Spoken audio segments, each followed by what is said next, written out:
जगताना कधी विचार केलाय आपण भविष्यात जगतोय, भूतकाळात जगतोय की वर्तमानात जगतोय? याचा एखादा तरी विचार आपल्या डोक्यामध्ये येतो दैनंदिन जीवनामध्ये?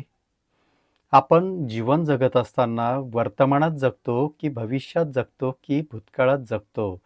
हा मेंदूला दिलेला आदेश मेंदू तसंच आपल्यासोबत करायला लागतो.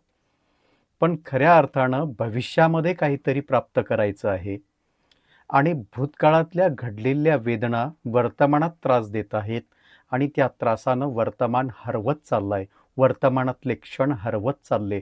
आपल्याला वर्तमानात सध्या सुद्या चांगल्या रीतीनं जगता येत नाही. याचं कारण हे आहे की आपण भूतकाळातल्या त्या घडलेल्या घटना आपल्याला चिरवेदना देतात आणि त्या वेदनेमध्येच आपण जीवन जगत असतो आणि वर्तमान आपल्या हातून केव्हा सुटून जातो आपलं आपल्यालाही कळत नाही. भविष्य कधी येतच नाही. येतो फक्त जीवनात तो वर्तमान येतो. त्या वर्तमानातला क्षण आपल्याला जगता आला पाहिजे. त्याच्यासोबत डील करता आलं पाहिजे. तरच जीवन खऱ्या अर्थानं त्या शिखरावर जाऊन पोचेल आणि आपण यशस्वी आपल्या जीवनामध्ये निश्चित होऊ.